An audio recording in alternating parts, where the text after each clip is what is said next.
اگر وقتی طور پر وہ نہیں مل رہا جو آپ کے دل میں اٹکا ہوا ہے کہ یہی ملنا چاہیے، اور پھر آپ کو نہیں ملتا اور آپ دعا مانگنا چھوڑ دیتے ہیں، تو یہ طریقہ درست نہیں۔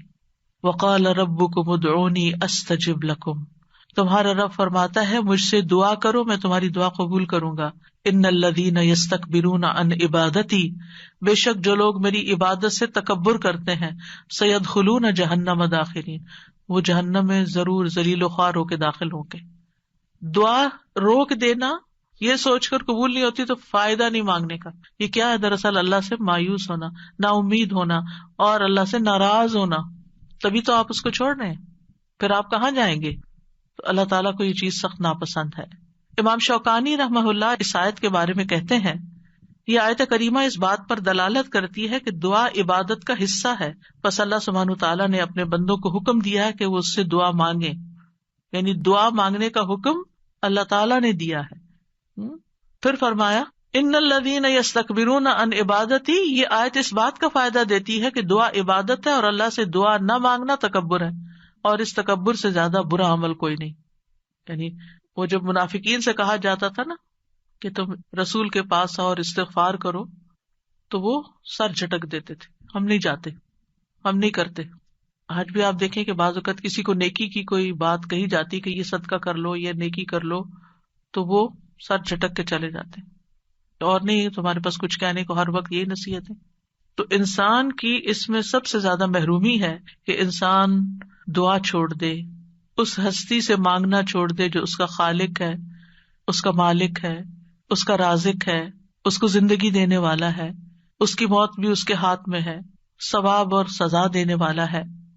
تو تکبر جو ہے انتہائی ناسمجھی کی چیز ہے اور نعمتوں کی ناشکری ہے۔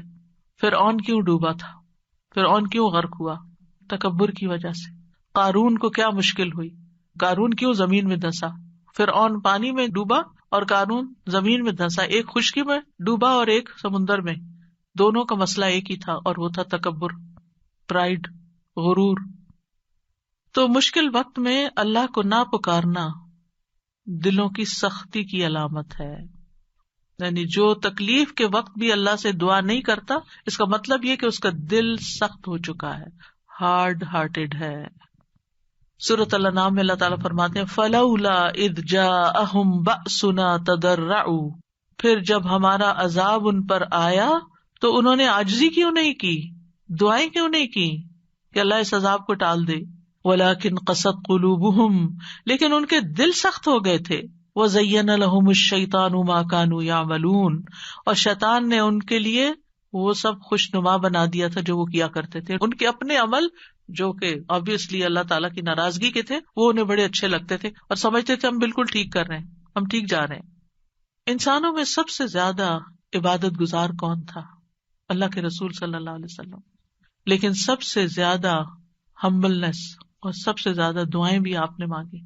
یعنی جب میں مسنون اذکار دیکھتی ہوں، سبحان اللہ، یعنی کہ آپ تہجد کے وقت اٹھنے کے وقت سے لے کر پھر آپ فجر پڑھنے اور اس کے بیچ میں صبح کے اذکار اور پھر اس کے بعد جو ہر موقع کے اذکار اور پھر نمازیں اس کے علاوہ ہے، تلاوت قرآن اس کے علاوہ ہے، اور پھر رات کو سوتے وقت کے اذکار، یعنی اگر ان سارے اذکار کو انسان جمع کرتا ہے تو یعنی حیرانی ہوتی ہے کہ کس کثرت سے آپ اللہ کو یاد کرتے تھے، اور یہ ہمبلنس کی علامت ہے۔ حالانکہ آپ سب سے زیادہ عبادت گزار تھے، پھر بھی سب سے زیادہ دعائیں کرتے تھے، اللہ سے مانگتے رہتے تھے۔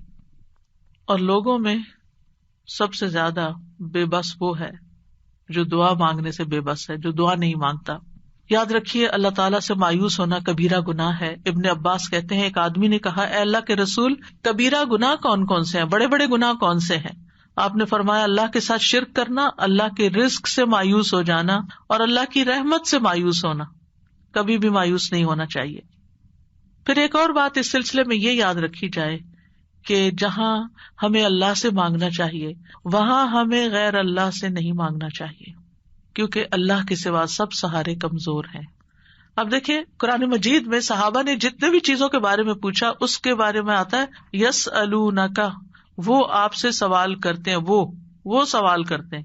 لیکن جب دعا کے بارے میں پوچھا تو اللہ تعالیٰ نے کیا فرمایا وَإِذَا سَأَلَكَ عِبَادِي أَنِّي، میرے بندے جب آپ سے سوال کرتے ہیں، سوال کا انداز کتنا اچھا لگا، اللہ تعالیٰ کو کتنا پسند آیا کہ سوال کرنے والوں کو میرے بندے کہا، اپنے بندے کہا. اس سے آپ اندازہ لگائیے دعا کی اہمیت کا.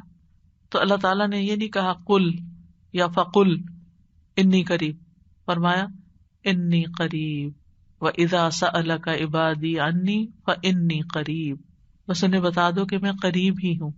گویا بندے اور اللہ کے بیچ میں کوئی واسطہ وسیلہ نہیں، کوئی اور نہیں، بس بندہ اور اللہ.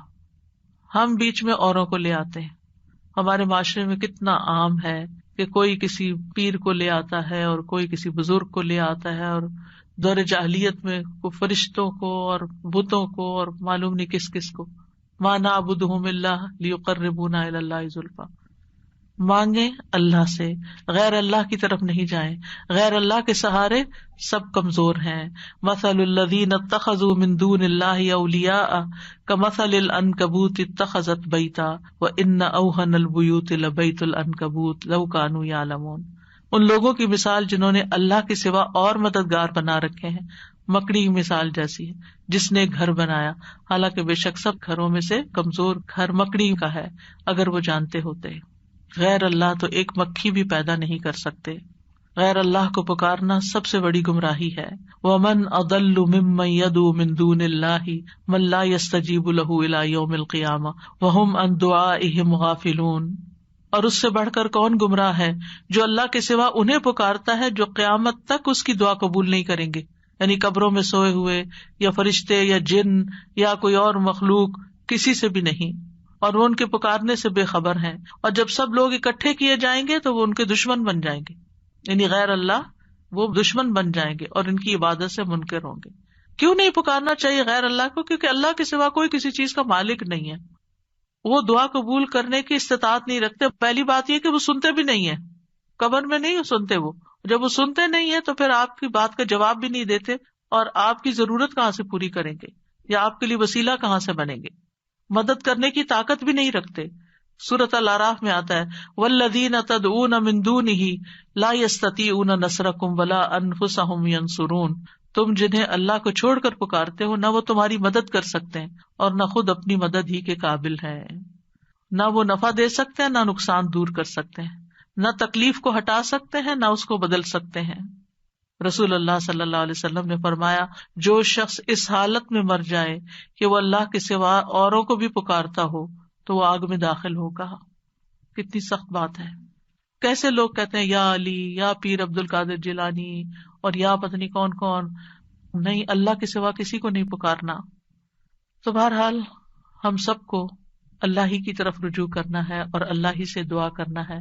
اللہ سبحانہ تعالیٰ سے دعا ہے کہ وہ ہمارے اس علم کو ہمارے سینوں میں محفوظ کر دے اور ہمیں اس عبادت کی توفیق عطا فرمائے اور ہم سے راضی ہو جائے اور ہماری خطائیں معاف کر دے.